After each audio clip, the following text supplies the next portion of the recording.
Waalaikumsalam.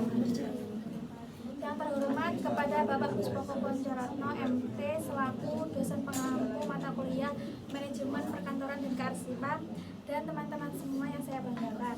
Kami dari kelompok 8 akan mempresentasikan hasil diskusi observasi kami mengenai komunikasi kantor dan tata hubungan kantor.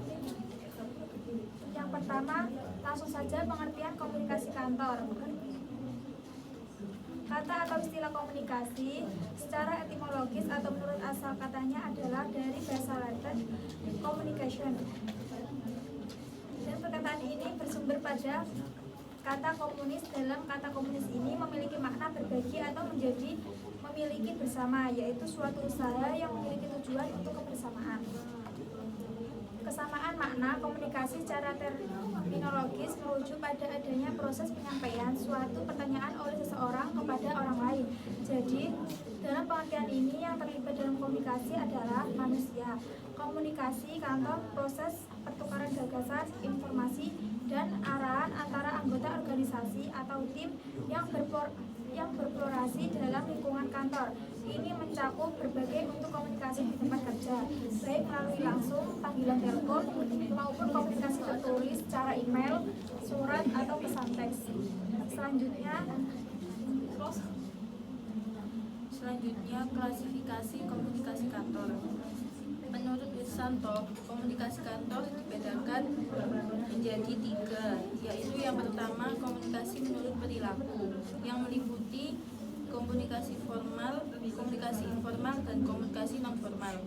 Komunikasi formal adalah komunikasi yang telah diatur atau terstruktur dan telah ditentukan oleh organisasi.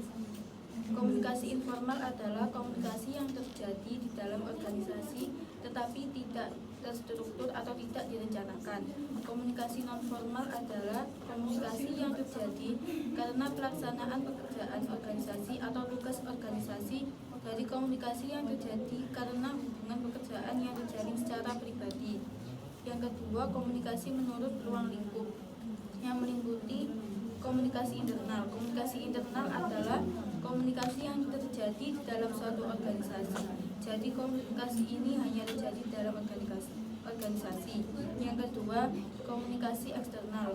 Komunikasi eksternal adalah komunikasi yang berlangsung antara anggota organisasi dengan pihak masyarakat yang ada di luar organisasi. Yang ketiga, komunikasi menurut aliran informasi, yang meliputi komunikasi ke atas. Komunikasi ke atas adalah komunikasi dari bawahan kepada atasan. Yang kedua, komunikasi ke bawah. Komunikasi ke bawah adalah komunikasi dari atasan kepada bawahan. Yang ketiga, komunikasi horizontal. Komunikasi horizontal adalah komunikasi antar pegawai yang kedudukannya setingkat sehingga disebut dengan komunikasi ke samping. Yang keempat, komunikasi diagonal. Komunikasi diagonal adalah komunikasi yang berlangsung antara pegawai pada tingkat kedudukan yang berbeda dan tidak mempunyai wewenang langsung terhadap pihak lain. Selanjutnya akan dilanjutkan oleh Nasri. Selanjutnya yaitu media komunikasi kantor. Komunikasi internal dalam suatu organisasi sangatlah penting untuk menjaga kelancaran operasional dan kerjasama antara karyawan. Salah satu media komunikasi yang telah digunakan sejak lama adalah telepon kantor. Perkembangan teknologi informasi dan komunikasi telah mengubah cara manusia berkomunikasi satu sama lain. Alat perantara komunikasi menjadi sebuah teknologi yang sangat dibutuhkan pada saat ini karena memudahkan terjadinya komunikasi di sebuah organisasi. Beberapa media komunikasi tersebut antara lain yang pertama adalah media informasi. Dalam kegiatan kantor, banyak hal atau media yang dapat menunjang komunikasi kantor yang bersifat informasi, agar informasi yang disampaikan dapat diterima dengan baik dan dimengerti. Contoh media informasi dalam komunikasi kantor adalah memo internal, surat, dan pengumuman langsung yang dapat digunakan ketika akan mengadakan rapat, pertemuan, maupun tugas penting lainnya. Contoh lainnya yaitu seperti telepon kantor ataupun telepon pribadi. Yang B, media persuasi. Komunikasi yang bertujuan persuasif dapat dimanfaatkan untuk berbagai hal yang akan berdampak positif bagi perusahaan. Beberapa media persuasif diantaranya adalah iklan, surat penawaran, maupun brosur yang dapat digunakan untuk memperkenalkan produk, karya, dan jasa agar konsumen, pendengar, dan pelihat merasa tertarik dengan apa yang ditawarkan. Yang J, media evaluasi. Evaluasi kinerja ataupun pencapaian perusahaan sangatlah diperlukan untuk dijadikan gambaran target pencapaian perusahaan selanjutnya. Oleh karena itu, media evaluasi memiliki andil penting bagi perusahaan. Manajer atau supervisor patut mempertimbangkan berbagai media komunikasi yang bersifat evaluatif.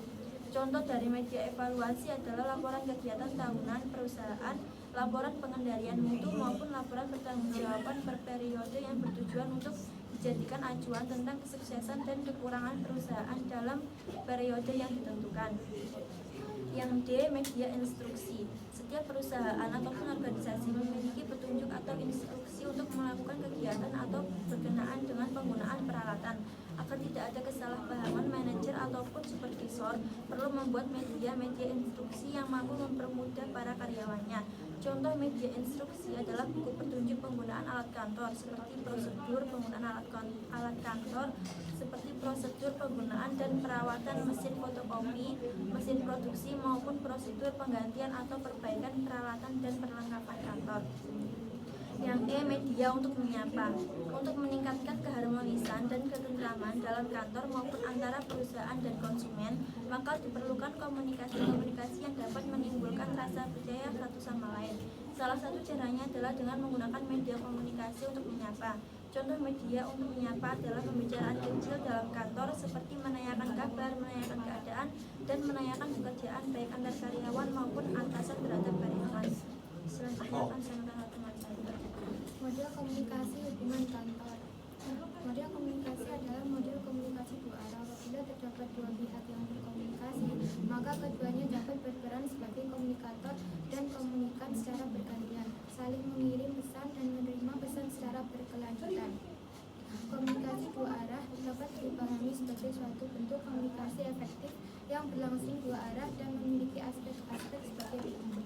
Yang pertama, pengertian bersama merupakan kemampuan komunikasi untuk menimbulkan pengertian bersama, yaitu penerimaan yang cermat dan stimuli seperti yang dimaksud oleh komunikator, berhubungan dengan kemampuan menyampaikan isi pesan secara cermat dan adanya umpan balik yang diberikan.